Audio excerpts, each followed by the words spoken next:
Hello friends, welcome back to our channel. బ్రహ్మదేవునికి పూజలు అందుకోరాదన్న శాపం ఉందంటారు. అందుకనే మన దేశంలో బ్రహ్మదేవుని ఆలయాలు చాలా తక్కువగా కనిపిస్తూ ఉంటాయి. దేశంలో ఉన్న ఒకటి అర బ్రహ్మదేవుని ఆలయాల గురించి చాలా ప్రత్యేకంగా చెప్పుకుంటూ ఉంటాం. అలాంటిది ఎక్కడో థాయిలాండ్లో ఓ బ్రహ్మదేవుని ఆలయం అక్కడి భక్తుల విశ్వాసాన్ని చూరుకుంటుందంటే ఆశ్చర్యమే కదా. ఇది థాయ్ సంస్కృతిలో బ్రహ్మదేవుని పేరు.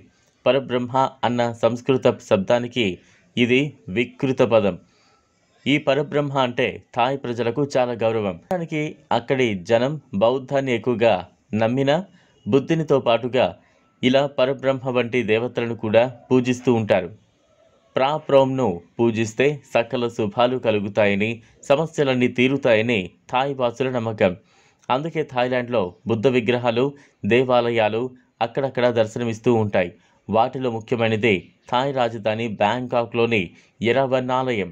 1950లలో థాయ్ ప్రభుత్వం ఎరావన్ పేరుతో ఒక ప్రతిష్టాత్మక హోటల్ను నిర్మించి తలపెట్టింది.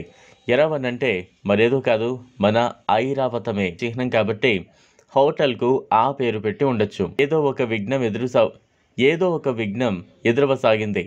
కూలీలకు గాయాలవ్వడం, ఖర్చులు పెరిగిపోవడం, నిర్మాణ సామాగ్రి నాశనం అయిపోవడం, ఇలా ఏదో ఒక విఘ్నంతో హోటల్ నిర్మాణం అసాధ్యంగా తోచింది. దాంతో జ్యోతిష్యుల సలహా మేరకు థాయ్ ప్రభుత్వమే అక్కడ బ్రహ్మదేవుని ఆలయాన్ని నిర్మించింది.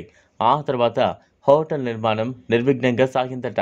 వేరే హోటల్ను నిర్మించిన ఎరావన్ ఆలయాన్ని యథాతథంగా ఉంచేశారు. థాయిలాండ్లో బ్రహ్మదేవుని ఆరాధన బౌద్ధుల ఆచారాలను తలపిస్తూ ఉంది. విగ్రహం ముందు ధూపం వేయడం, కొవ్వొత్తులు వెలిగించడం, కొబ్బరి పాలను నైవేద్యంగా అర్పించడం కనిపిస్తాయి. బ్రహ్మదేవుని ముందు ఏనుగు బొమ్మను పెడితే కోరుకున్న కోరిక నెరవేరుతుందన్న విశ్వాసము ఉంది. పరబ్రహ్మకి సంగీతం అంటే ఇష్టమన్నది థాయ్ వాసుల విశ్వాసం.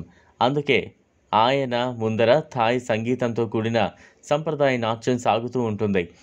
ఎరావన్ ఆలయానికి భక్తులు వెల్లువెత్తడంతో పాటుగా దాని మీద అసాంఘిక శక్తుల దృష్టి కూడా పడసాగింది. 2006లో ఒక పిచ్చివాడు అక్కడి ముఖ్య విగ్రహాన్ని తునాతునకులు చేసి పారేశాడు. దాంతో మరో విగ్రహాన్ని ప్రతిష్ఠించవలసి వచ్చింది. ఇక 2015లో దేవాలయం వద్ద ఒక భారీ బాంబు పేలుడు సంభవించింది. ఈ పేలుడులో విగ్రహానికి పెద్దగా నష్టం జరగకపోయినప్పటికీ 20 మంది అమాయకులు ప్రాణాలు కోల్పోయారు. ఈ బాంబు దాడికి కారణం ఎవరో ఇప్పటివరకు తేలకపోవడం విచిత్రం. ఎరావన్ ఆలయానికి ఎన్ని అవాంతరాలు ఎదురైనా అక్కడి బ్రహ్మదేవుని దర్శించుకునేందుకు వచ్చే భక్తుల వెలువలో ఏమాత్రం మార్పు లేదు. థాయ్ ప్రజల గాఢ నమ్మకం. ఆ నమ్మకానికి అనుగుణంగానే వారి జీవితాలు సాగుతున్నాయి. ఈ వీడియో మీకు నచ్చినట్లయితే లైక్ చేయండి, షేర్ చేయండి, ఛానల్ను సబ్స్క్రైబ్ చేసుకోండి. Thanks for watching.